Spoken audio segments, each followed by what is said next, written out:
₹100 வாங்கிக்கடா. அக்கா ₹100 தாங்கக்கா.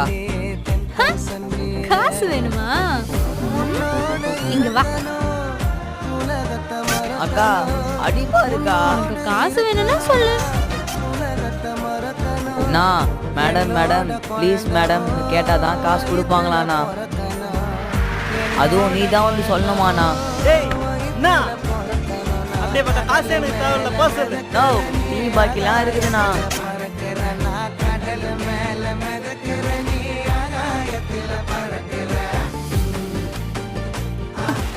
யாருக்கிட்ட? சரி வந்து தொலைகிறேன்.